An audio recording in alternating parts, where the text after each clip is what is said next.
The absolute MFing worst thing that ever happened to me in my entire 45 years of life is when I got that intern job at BiC last week. It was so morally devastating and noisomely disdainful that I slammed my unemployment papers right back on the counter at the dole and demanded that I be offered a MIC job or custodial work, or I'd resort to becoming a gentleman of the night rather than operate the front desk and the phones of that hate harvesting ballpoint pen and ink mime. Help me, sweet senses and common logic.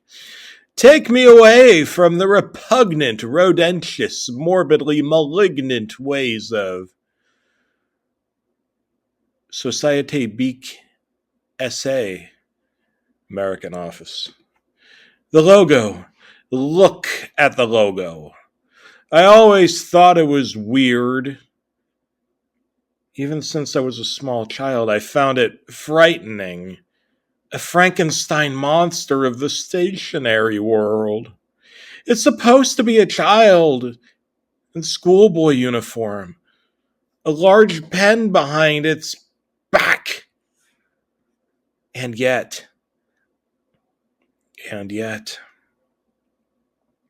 unsheathed, it is clearly a weapon.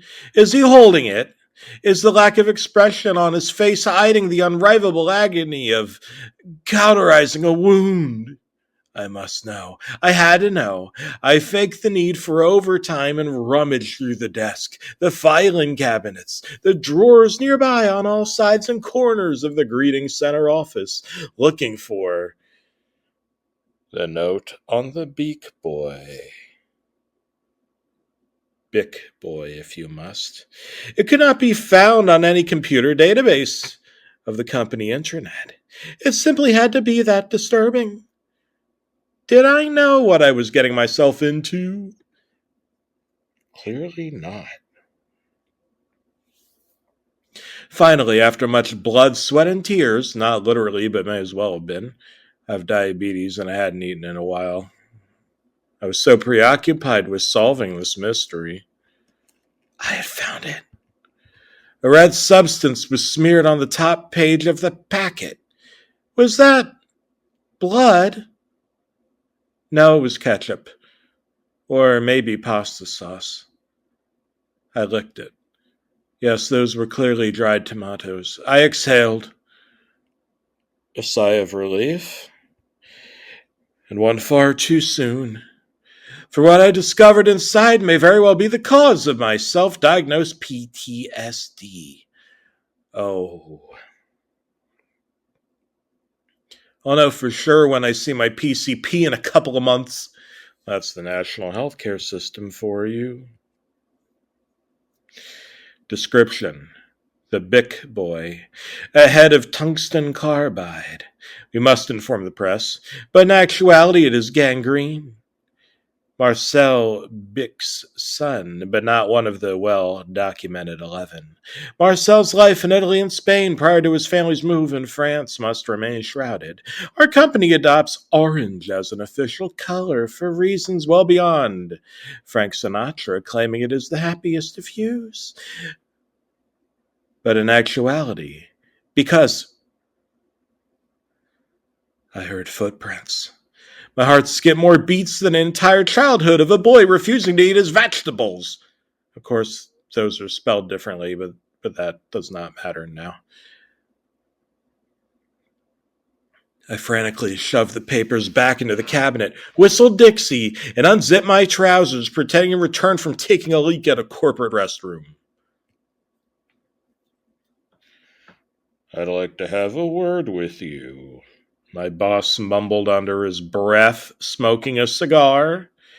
Before I could give him so much as a word back, it became clear he had caught on to my ruse, for he had known of it all along. He stepped onto a step ladder, pulled the webcam from the corner drywall, in which a perfect radio recording of my rummaging through the BiC Boy record would have been captured. The jig was up, I confessed. He stopped me midway. If you wanted to know. He took out a ballpoint pen from his pocket protector and slammed it against my desk. Ink splots dribbled their way onto my ergonomic chair and onto the office floor. It was like blood pouring from a re-aggravated wound in a detective noir film. All you had to do is ask. I expected a conversation. There was none. My superior officer stuck his hand behind a bookcase and flicked a bile-colored switch I had known was there, but never had the courage to flip. The bookcase spun around, revealing a two-step descent into a small room. Interns first. I figured that I'd better do as he told me or I'd be fired immediately.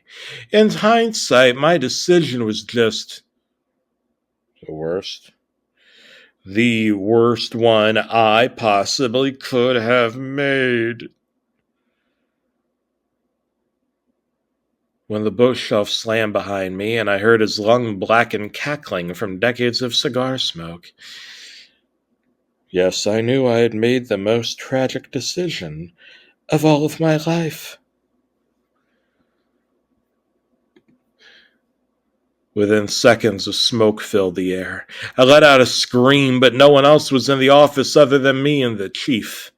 My own lungs filled with that mustard-smelling mist, and before I knew it, I was out cold. Colder. Cooler than a cucumber.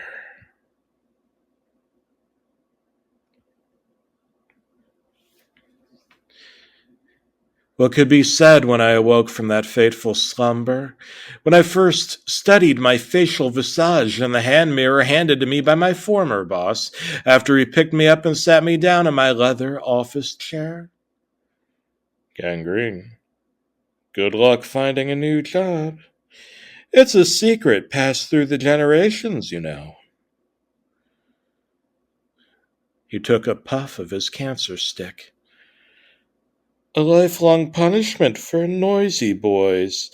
Oh, and you're going to need some vitamin C. He tossed me an orange. I was but a cyclops now. Without depth perception, the sweet fruit and its high fructose nectar fell to the floor. He responded by stomping on it, squishing it. Oh, and if you ever show up at this building again. That was just your head.